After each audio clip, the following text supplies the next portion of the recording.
도파민 네이션, 저술 목적. 이 책은 뇌가 쾌락을, 고통을 어떻게 이해하고 처리하는지 신경과학과 뇌과학을 기반으로 설명한다. 이 책에는 소비가 우리 삶의 동기가 된 세상에서 강박적 과용에 대처하는 과학적 처방을 제시하고 일상에서 쾌락과 고통을 관리하는 실천적 방법을 담으려 노력했다. 웃음의 이면. 나는 웃고 싶은 충동을 느꼈지만 잠시 생각해보니 그 충동이 무언가를 감추기 위한 것임을 깨달았다. 두려웠던 것이다. 그 사람을 오게 해서 나한테 전부 말하게 해놓고는 그를 돕지 못할까봐 두려웠다. 중독이란 넓게 봤을 때 중독은 어떤 물질이나 행동이 자신 그리고 혹은 타인에게 해를 끼침에도 그것을 지속적, 강박적으로 소비 활용하는 것으로 정의할 수 있다. 모르핀의 발견. 1805년 독일인 프리드리체르 튀르너는 약국에서 견습생으로 일하면서 진통제인 모르핀을 발견했다. 1853년 스코틀랜드 의사인 알렉산더 우드는 피하 주사기를 발명했다. 19세기 말 여러 가지 의학 학술지에 모르핀 중독의 원인이 있는 사례를 다룬 수백 종의 보고서가 실린 이유는 이 두 가지 발명에 기인한다. 화학자들은 모르핀 대용으로 중독성이 덜한 오피오이드 진통제를 찾다가 새로운 화합물을 찾아냈는데 여기에 독일어로 용감하다 뜻을 가진 표현을 따라 헤로인이라고 이름을 붙였다. 하지만 헤로인은 모르핀보다 중독성이 2배에서 5배 더 강한 것으로 드러났고 1900년대 초반 마약 인기를 이끌었다. 오늘날 옥시코돈, 하이드로코돈, 하이드로모르폰 같은 강력한 제약 등급의 오피오이드, 정제, 주사액, 패치, 비강 스프레이 등 상상할 수 있는 모든 형태로 판매되고 있다. 전 세계 사망 통계. 사망의 70%는 흡연, 부족한 신체활동, 불균형한 식습관처럼 개선이 가능한 위험한 행동에서 비롯한다. 대표적인 사망 위험으로는 고혈압, 흡연, 고혈당, 신체활동 부족, 비만 등이 있다. 과체중성 인구는 1980년에 8억 5,700만 명이었던 것에 비해 2013년에는 21억 명에 달한 것으로 추산된다. 사하라 사막 이남, 아프리카와 아시아의 일부 지역을 제외한 세계 모든 곳에서는 저체중보다 비만인 사람이 더 많다. 행복 남발. 행복을 추구하라고 재촉하는 메시지들은 심리학의 영역에만 국한되지 않는다. 현대 종교 역시 자기 인식, 자기 표현, 자아 실현의 신학을 최고의 선으로 알린다. 교육과 훈육 고찰. 어린이가 심리적으로 연약하다고 여겨지는 것은 철저히 현대적인 사고방식이다. 고대의 어린이는 태어날 때부터 완성된 축소형 성인으로 여겨졌다. 대부분의 서구 문명에서 어린이는 선천적으로 약하다고 간주되었다. 부모와 보호자가 할 일은 아이들이 사회화를 통해 세상을 살아갈 수 있도록 엄격하게 훈육하는 것이었다. 아이들이 올바르게 행동하도록 체벌과 공포심을 쓰는 전략은 전적으로 용인되었다. 하지만 지금은 아니다. 오늘날 내가 만난 많은 부모는 자식의 감정에 상처를 주는 무언가를 하거나 말하기를 무서워한다. 나중에 아이들이 감정적 고통이나 정신질환을 겪을 수 있다는 생각을 하기 때문이다. 이러한 생각을 쭉 타고 올라가다 보면 프로이트가 등장한다. 하지만 나는 우리가 완충제를 가득 채운 독방 같은 곳에서 아이들을 키우며 유년기를 너무 질병처럼 대하고 과하게 관리하는 건 아닌지 걱정된다. 이러면 아이들은 상처를 받을 일이 없겠지만 세상에 대처할 방법도 모르게 된다. 우리가 아이들을 역경으로부터 과보호한 탓에 아이들이 역경을 그토록 두려워하게 된 건 아닐까. 우리가 아이들을 거짓으로 칭찬하고 현실을 감추는 방식으로 아이들의 자존감을 높인 탓에 아이들이 참을성이 떨어지고 권리만 더 내세우며 자신의 성격적 결함에 무지하게 된 건 아닐까. 우리가 아이들이 원하는 걸 다 들어준 탓에 새로운 쾌락주의 시대를 조장하게 된 건 아닐까. 조심스러운 양육의 결과.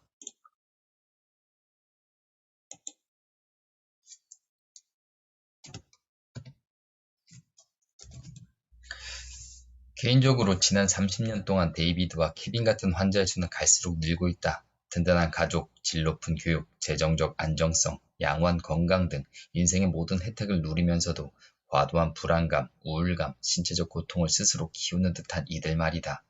그들은 자신의 잠재력을 발휘하지 못하는 것은 고사하고 아침에 침대에서도 겨우 빠져나온다. 약물 맹신과 남용, 고통을 둘러싼 패러다임의 전환은 기분을 좋게 만드는 알약을 대량 처방하는 방식으로 바뀌었다. 오늘날 미국 성인 25% 이상, 미국 어린이 5% 이상이 매일 정신치료제를 먹는다. 팩실, 프로작, 실렉사 같은 항우울제 사용률은 미국을 선두로 세계 각지에서 높아지고 있다. 전적인 공감. 1980년대 고전 죽도록 즐기기의 작가 닐 포스트먼은 비슷한 맥락에서 이렇게 썼다. 미국인들은 더 이상 서로 이야기하지 않는 대신 서로를 즐긴다. 그들은 생각을 주고받지 않는 대신에 이미지를 주고받는다. 그들은 문제들을 논하지 않는 대신 멋진 외모, 유명인, 광고를 논한다. 고통 회피와 스트레스 해소의 차이. 우리는 모두 고통으로부터 도망치려 한다. 어떤 사람은 약물을 복용하고 어떤 사람은 방에 숨어서 넷플릭스를 몰아본다. 또 어떤 사람은 밤새 로맨스 소설을 읽는다. 우리는 자신으로부터 관심을 돌리기 위해 거의 뭐든지 하려 든다. 하지만 자신을 고통으로부터 보호하려는 이 모든 회피 시도는 고통을 더 악화시킬 뿐이다. 왜 우리는 전에 없던 부와 자유를 누리고 기술적 진보, 의학적 진보와 함께 살아가면서 과거보다 불행하고 고통스러워할까? 결론부터 말하면 우리가 모두 너무나 비참한 이유는 그런 비참함을 피하려고 일을 너무 열심히 하기 때문이다. 도파민 이야기.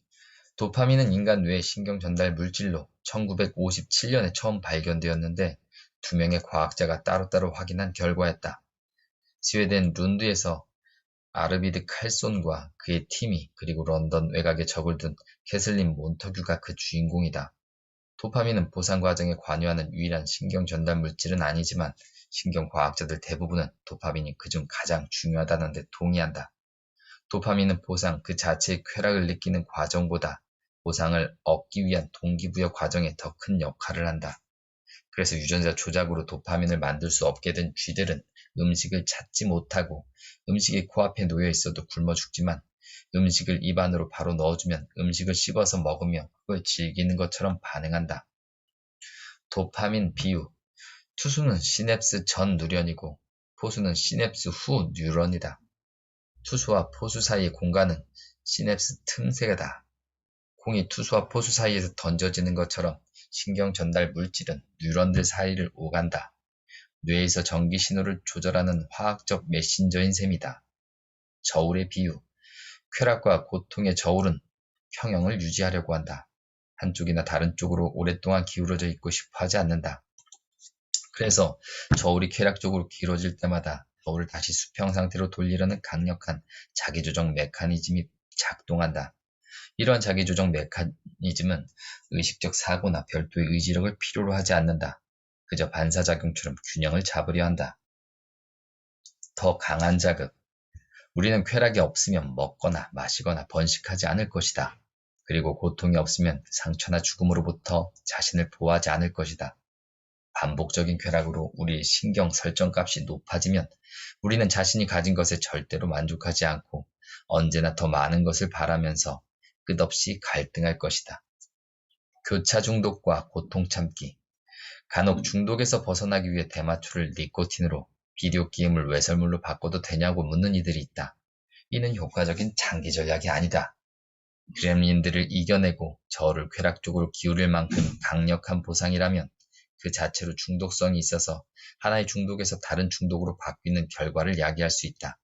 반면에 평균 이하 강도의 보상은 보상처럼 느껴지지도 않을 것이다.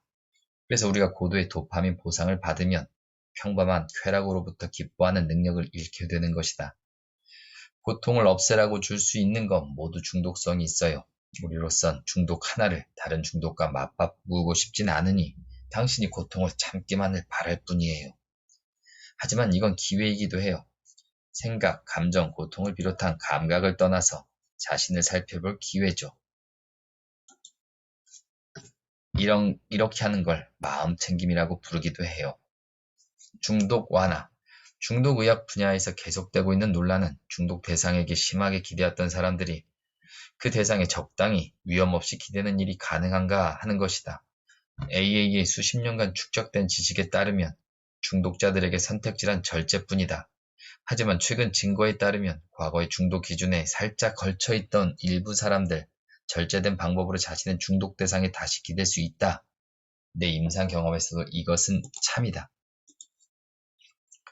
재즈 같은 처방. 그에 관한 생각이나 충동이나 쓰고 싶은 욕구가 생길 때마다 무릎을 꿇고 기도하세요. 그냥 기도하세요. 신한테 도와달라고 비세요. 그런데 무릎 꿇기부터 시작해야 합니다. 그게 중요해요. 접근 장애물 설정. 나는 환자들에게 이렇게 묻는다. 중독 대상에 쉽게 접근하지 못하게 하기 위해 어떤 장애물을 놓을 수 있나요? 나도 살면서 강박적 과용 문제를 해결하기 위해 자기 구속에 기대어왔다. 자기 구속은 크게 세 가지로 나뉜다. 물리적 전략, 순차적 전략, 범주적 전략. 그러나 자기 구속은 완벽한 안전장치가 아니다. 심각한 중독을 앓는 사람들에게는 특히 그렇다. 자기 구속 역시 자기 기만, 불신, 엉터리 과학의 희생양이 될 수 있음을 기억하자. 날트렉손, 알코올과 오피오이드 중독을 치료하는 데 쓰이는 약인데 도박부터 과식, 쇼핑에 이르기까지 여러 중독 치료에 쓰이고 있다. 날트렉손은 오피오이드 수용제를 차단하여 다른 보상 행동의 강화 효과를 감소시킨다. 알코올 욕구를 날트렉손으로 거의 혹은 완전히 막았다고 증언하는 환자들이 있었다. 이 문제로 수십 년간 고생해온 환자들에게는 술을 아예 안 마시거나 보통 사람들처럼 적당히 마시는 능력이 하나의 계시처럼 다가온다. 그러나 나는 날트렉손이 내인성 오피오이드 체계를 차단하기 때문에 오히려 우울증을 유도하진 않을까 하는 합리적 의구심을 품고 있다. 믿을 만한 증거는 없지만 가끔 날트렉손 때문에 쾌락을 못 느낀다고 이야기하는 환자들을 마주한다. 수술 위험성과 수술 후 관리 중요성. 뚱뚱한 사람들은 대부분 음식에 중독될 잠재적 위험성을 갖고 있는데 이 부분은 수술만으로는 충분히 해결할 수 없다. 그러나 수술을 받은 후 식습관 변화에 필요한 행동적, 심리적 조치를 받는 사람은 극소수에 불과하다. 게다가 이런 수술은 흡수율을 높여서 알코올에 대한 대사작용 방식을 바꾼다. 일반적인 크기의 위가 없다는 건 알코올 혈류에 거의 동시에 흡수된다는 뜻이다. 결국 술을 조금만 마셔도 더 빨리 취하고 더 오래 취해 있게 되는데 이는 알코올 링거를 막고 있는 것과 비슷하다. 순차적 자기구속, 시간 제한과 결승선, 일주일 단위, 주 단위, 월 단위, 연 단위 등으로 기준을 잡아 일정 기간으로 접근을 제한함으로써 시간적 기회를 줄이고 사용에 한계를 둘 수 있다.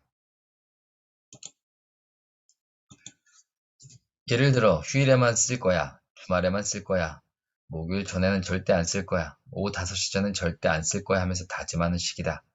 또는 시간 자체보다는 중요한 사건이나 목표 달성을 기준으로 자신을 구속할 수도 있다. 생일 때까지, 아니면 과제를 마치자마자, 아니면 학위를 딴 뒤, 아니면 승진을 할 때까지 기다린다. 시계가 멈출 때, 아니면 스스로 정한 결승선을 지날 때에만 보상받는 식으로 설계해도 좋다.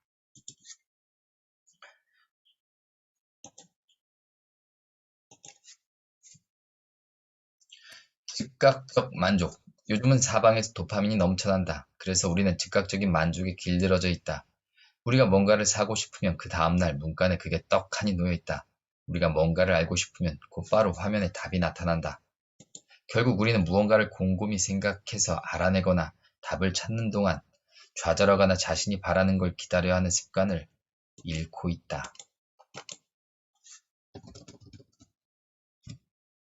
여가 증가. 강박적 과용 문제를 키우는 또 다른 변수로 오늘날 점점 더 늘고 있는 여가 시간과 그에 따르는 지루함을 들 수 있다. 농업, 제조업, 가사노동, 그리고 예전에 시간이 오래 걸렸던 노동 집약적 업무들 다수는 기계화되고 있다. 그 결과 미국 노동자의 일하는 시간은 줄고 여가 시간은 더 늘고 있다. 글루텐 프리. 북미에서는 15% 이상의 가정에서 글루텐 프리 제품을 쓴다. 복강 질환이란 글루텐을 섭취하면 소작에 악영향을 미치는 자기 면역 질환을 가리키는데 복강 질환을 앓고 있는 사람들에게는 글루텐 프리 제품이 도움이 된다. 그런데 글루텐 프리 제품이 고칼로리 저영양소 탄수화물의 섭취를 제한하는 데 도움이 된다는 사실이 알려지면서 일반인의 소비가 점점 늘어났다. 부프레노르핀. 양귀비를 증류해서 얻어진 테바인이라는 물질에서 나온 반합성 오피오이드이다. 다른 오피오이드와 마찬가지로 부프레노르핀은 피오피오이드 수용체와 결합하면서 고통과 오피오이드에 대한 욕구를 줄여준다. 아주 간단히 말하면 쾌락, 고통, 저울을 수평 위치로 되돌려놓는 기능을 한다. 그래서 크리스 같은 사람이 더 이상 욕구에 허덕이지 않고 자기 삶을 되찾을 수 있도록 돕는다. 부프레노르핀이 불법 오피오이드의 사용을 줄이고 과용의 위험을 감소시키며 삶의 질을 높인다는 증거는 많다. 하지만 부프레노르핀이 오용되고 전용될 수 있으며 길거리에서 팔릴 수 있는 오피오이드라는 사실은 부정할 수 없다. 상대적으로 더 강력한 오피오이드에 의존하지 않는 사람들은 부프레노르핀으로부터 기막힌 황홀감을 얻을 수 있다. 부프레노르핀을 계속 쓰다가 끊거나 복용량을 줄인 사람들은 오피오이드 금단 증상을 겪게 된다. 어떤 환자들은 부프레노르핀 금단 증상이 헤로인이나 옥시콘틴 때문에 겪는 그 무엇보다 훨씬 더 안 좋다고 말했다. 서복손이라는 상품명으로 잘 알려져 있다.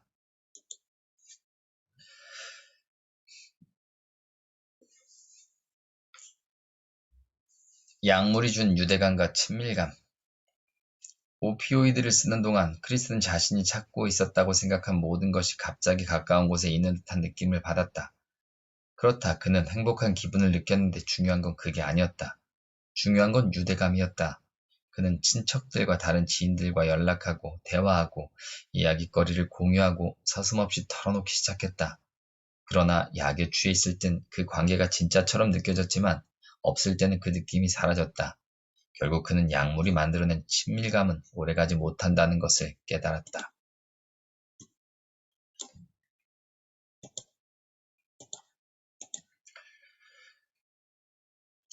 혹시 장기적인 약물 사용이 크리스의 고통, 쾌락 저울을 고장낸 것은 아닐까? 정상이라는 느낌을 얻기 위해 앞으로 죽을 때까지 오피오이드가 필요하게 된 것은 아닐까? 아마 어떤 사람의 뇌는 긴 절제기를 거치더라도 항상성 회복에 필요한 적응력을 되찾지 못할 수 있다. 그 사람의 저울은 그렘린들이 거기서 내려왔다고 해도 고통 쪽으로 영원히 무게가 실려 있게 된다. 약물 사용 주의점. 저울의 쾌락 쪽을 누르기 위해 약물을 사용하는 데엔 몇 가지 우려되는 부분이 있다. 첫째, 쾌락 쪽을 누르는 모든 약물은 중독의 가능성을 갖고 있다. 앞에서 소개한 처방 각성제에 빠진 데이비드의 사례는 의사로부터 질환을 진단받아 각성제를 받는다고 해서 의존과 중독 문제에 면역성이 생기지 않는다는 사실을 보여준다. 처방 각성제는 길거리에 돌아다니는 메스 암페타민의 분자형 물질이라고 보면 된다. 이 물질은 뇌 보상 경우에 도파민 급증시킨다. 그리고 애더럴에 대한 식약청의 경고문을 직접 인용하자면 남용의 가능성이 높다. 둘째, 약물들이 실제로는 응당 작용해야 하는 방식으로 작용하지 않거나 길게 봤을 때 정신질환을 악화시킨다면 부프레노르핀이 크리스에게는 제대로 작용했다고 해도 향정신성 약물이라는 큰 범주의 효과는 특히 장기 복용할 때는 주의해야 한다. 부유한 국가 4곳의 경우 항우울제, 항불안제, 최면제 같은 정신질환 치료제에 대한 재정적 지원이 실질적으로 늘었지만 감정과 불안 관련 증상의 유병률은 줄지 않았다. 이런 상황이라면 정신질환과 관련이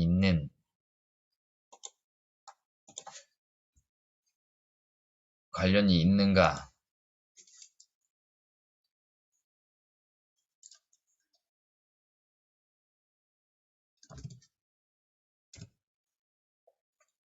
트라우마 같은 위험 요소를 억제하고 조현병 같은 중증 정신질환을 연구한다고 해도 결과는 달라지지 않을 것이다. 불안과 불면증을 앓고 있는 환자가 벤조디아제핀과 다른 진정제 최면제를 한 달 이상 매일 복용하면 더 심각한 불안과 불면증을 겪게 된다. 고통 때문에 오피오이드를 한 달 이상 매일 복용하는 환자들은 오피오이드 중독뿐만 아니라 고통을 악화시킬 위험도 크다. 앞서 언급한 대로 이 과정은 오피오이드 유발성 통각 과민증이라 불리는데 오피오이드를 반복적으로 복용함으로써 고통을 악화시킬 수 있다.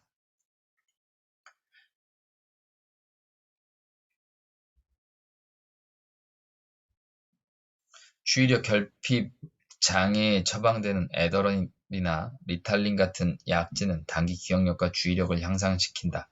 하지만 장기적, 복합적, 인지, 학업, 성적 등이 향상되었다는 증거는 없다. 메디케이드, 극빈층과 최고 취약계층을 대상으로 연방 차원에서 자금을 지원하는 건강보험 제도인데 메디케이드 지원을 받고 있는 미국인들이 오피오이드를 진통제로 처방받는 비율은 메디케이드와 무관한 환자들의 경우보다 2배 높다. 또한 메디케이드 지원을 받는 환자들이 오피오이드 남용으로 사망할 확률은 메디케이드와 무관한 환자들의 경우보다 3배에서 6배 더 높다. 효과에 대한 대가, 약물 치료는 구명 도구가 될 수 있고 나 또한 약물을 환자 치료에 활용할 수 있어서 감사하다. 하지만 인간의 온갖 고통을 약물로 없애려면 대가를 치러야 한다. 찬물, 목욕과 호르몬.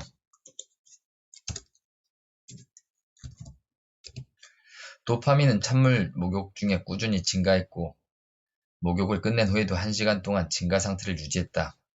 노르에피네프린은 처음 30분 동안 가파르게 증가한 다음 나머지 30분 동안 정체 상태를 유지했는데 목욕이 끝난 1시간 동안 약 3분의 1로 줄어들지만 수시간이 지나서도 기준치를 넘어선 상태를 유지했다.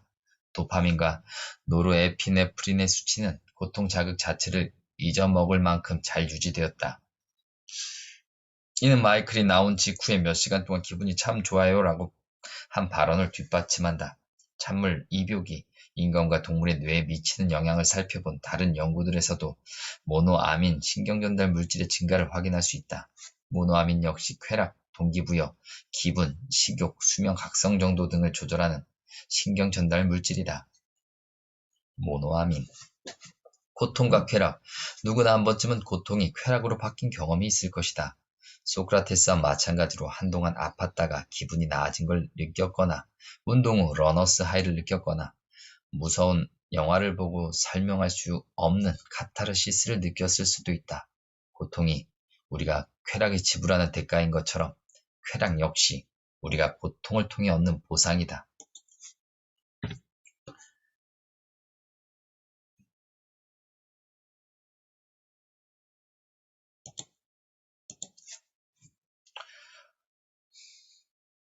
호르메시스.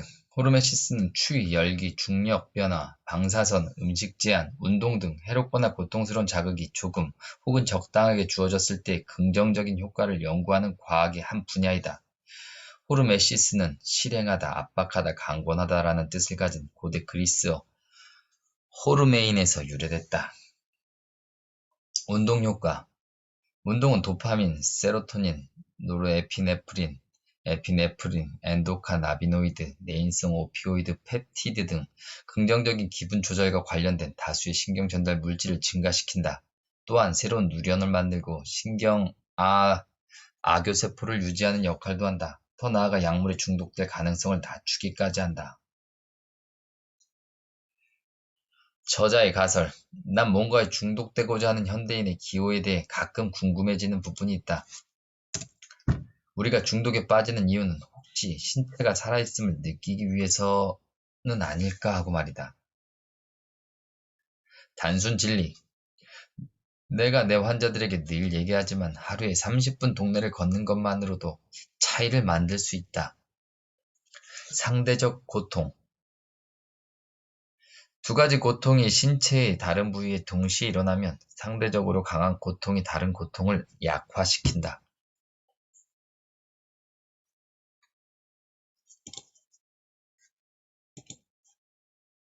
소량의 복용.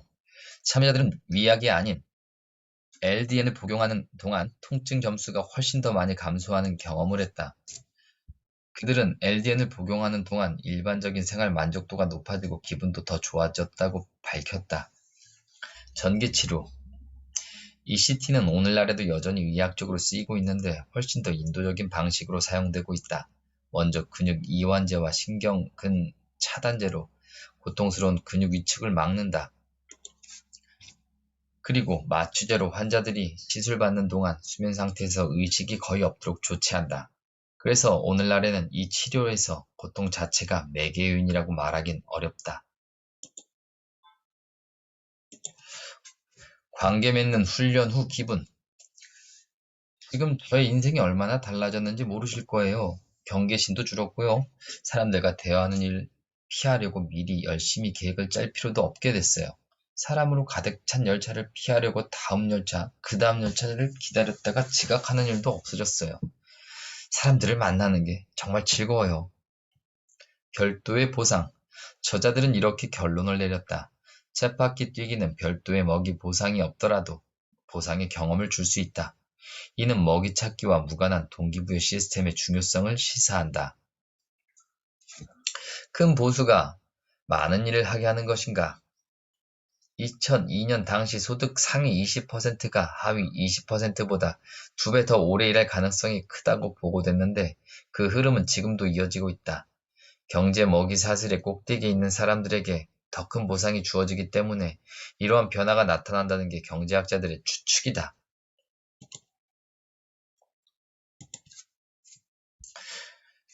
솔직하면 우리 삶이 얼마나 나아질까? 모든 종교와 윤리 규범에서 솔직함은 도덕적 교리의 필수 요소다. 심리치료에도 솔직함은 큰 힘을 발휘한다. 장기적인 회복에 성공한 나의 모든 환자는 정신적, 육체적 건강 유지의 핵심 요소로서 있는 그대로 말하기 힘쓰고 있다. 나 역시 근본적인 솔직함이 강박적 과용을 제한할 뿐 아니라 인생에도 도움이 된다고 믿는다. 근본적인 솔직함. 첫째, 우리의 행동을 확실하게 의식하도록 한다. 둘째, 친밀한 인간관계를 형성한다. 셋째, 진실한 삶을 이끌어 현재의 자신뿐 아니라 미래의 자신에 대해서도 책임을 묻는다. 더 나아가 사실대로 말하기는 전염성이 있기 때문에 중독을 막을 수 있다. 다양한 경로의 솔직함. 경험을 언어로 표현하면 그 경험에 숙달할 수 있다. 정신치료의 맥락에서든 AA 후원자에게 털어놓는 신부에게 고해성사를 하든 친구에게 비밀을 얘기하든 일기를 쓰든 솔직하게 이야기를 털어놓으면 행동이 정리되고 그 행동을 이해하게 된다. 행동이 의식적 인식 밖에서 자동적으로 이루어질 땐 특히 그렇다.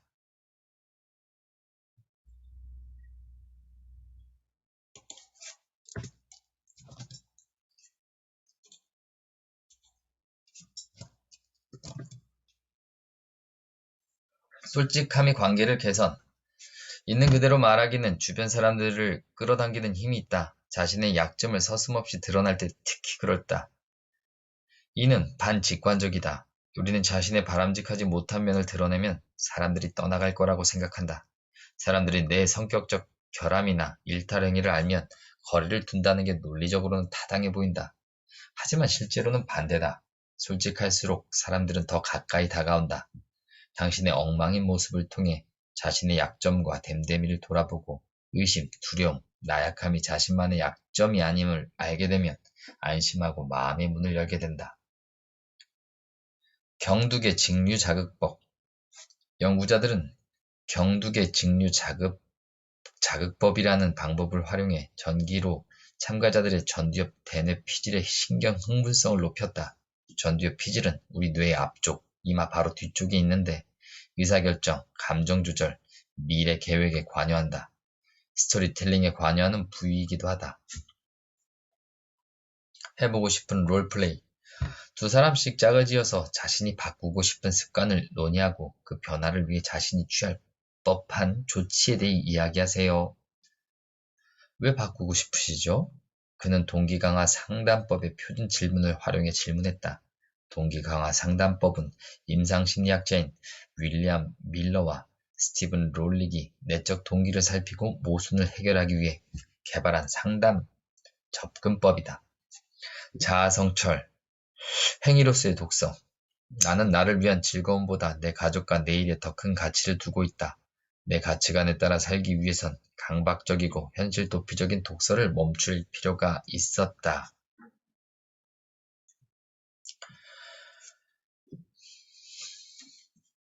취중담.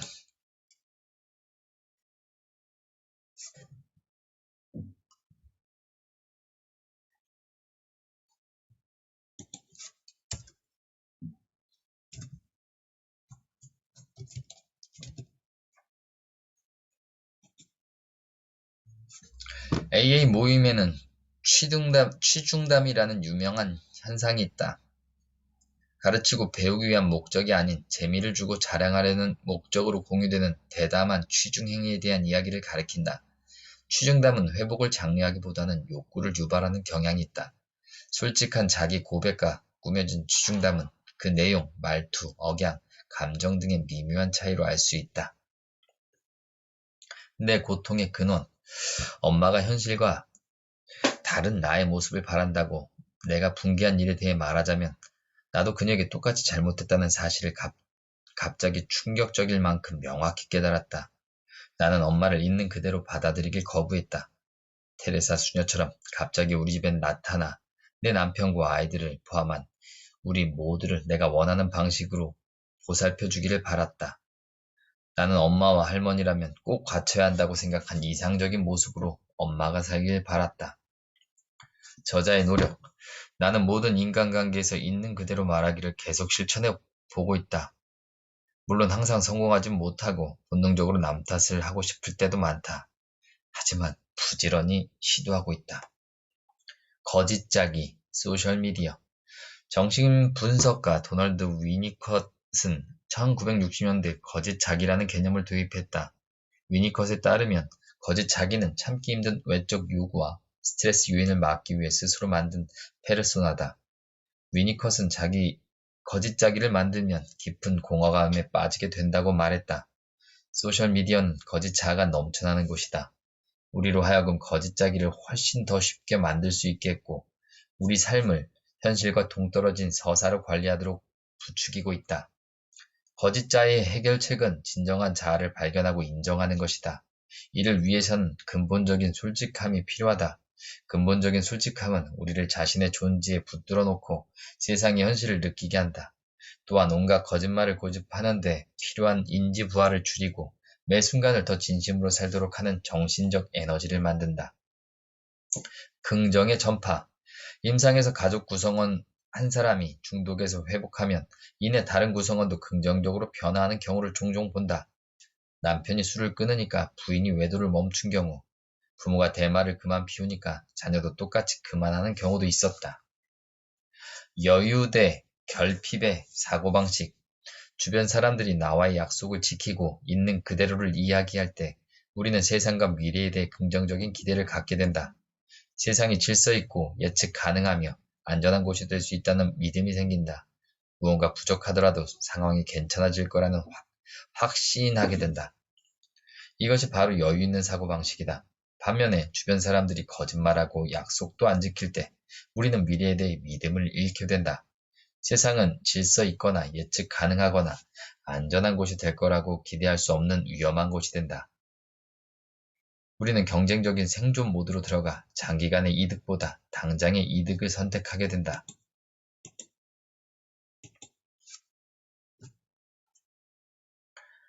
이것이 결핍의 사고방식이다. 왜 수많은 이들이 부유한 국가에서 풍요로운 물질 자원과 함께 살면서도 결핍의 마음가짐을 갖고 매일을 살아가는 걸까?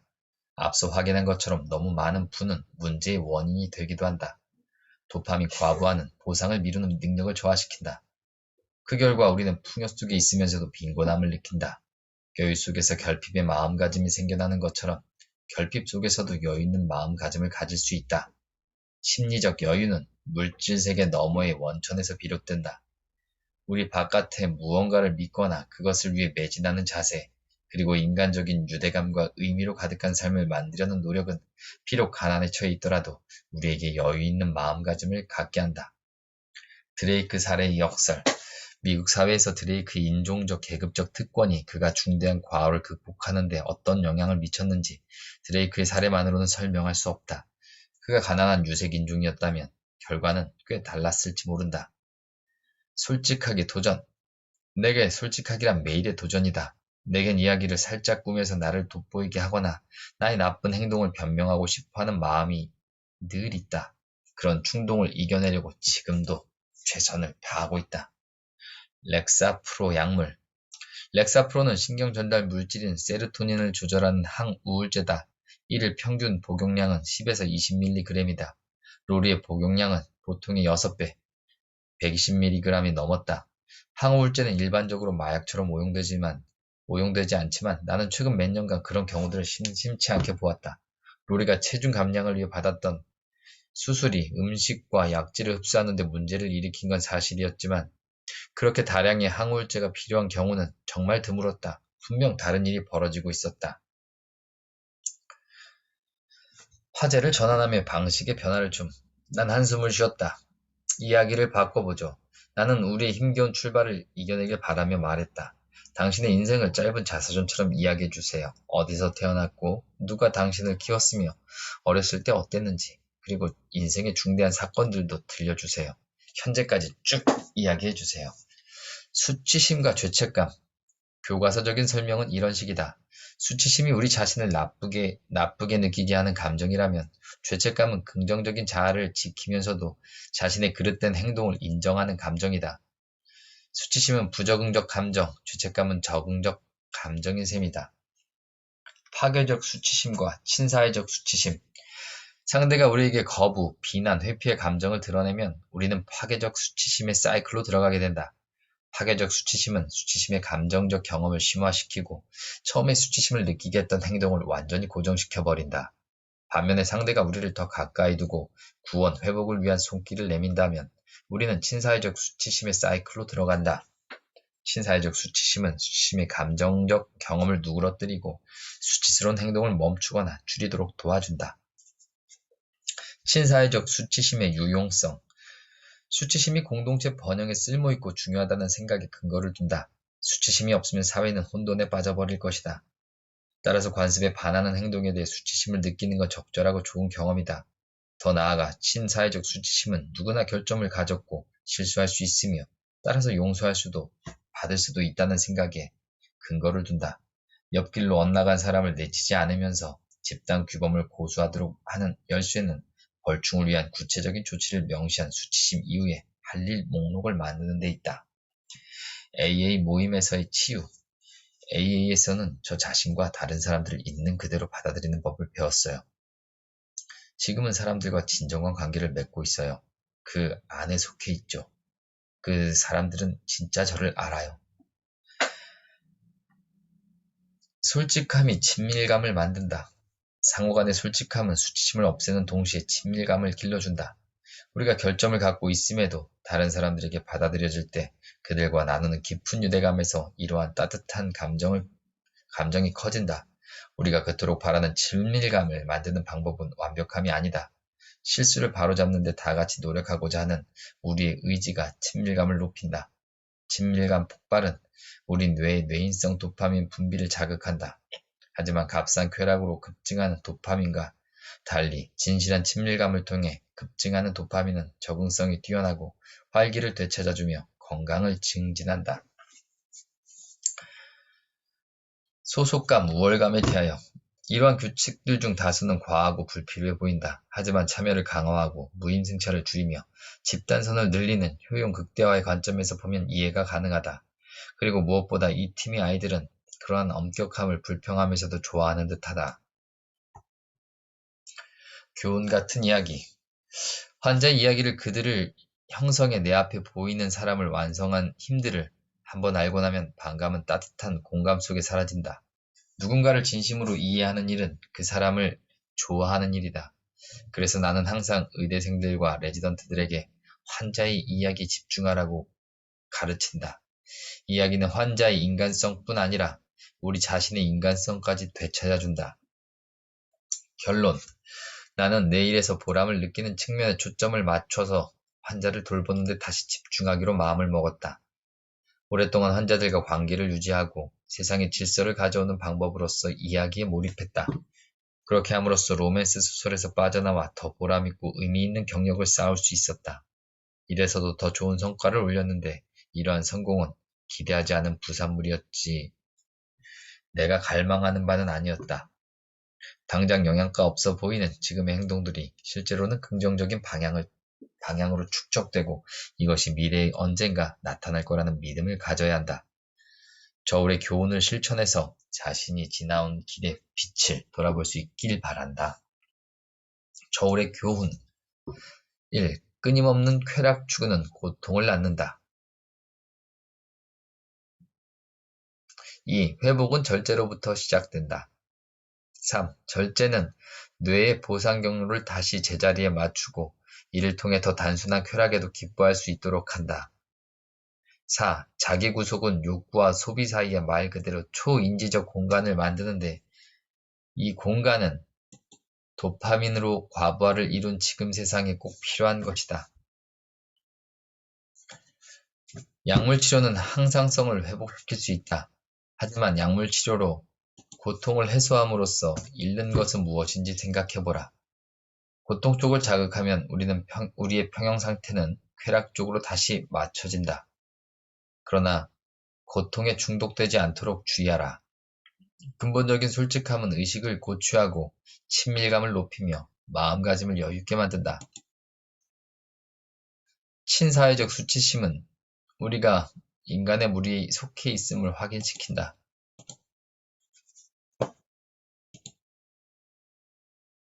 10. 우리는 세상으로부터 도망치는 대신에 세상에 몰입함으로써 탈출구를 찾을 수 있다.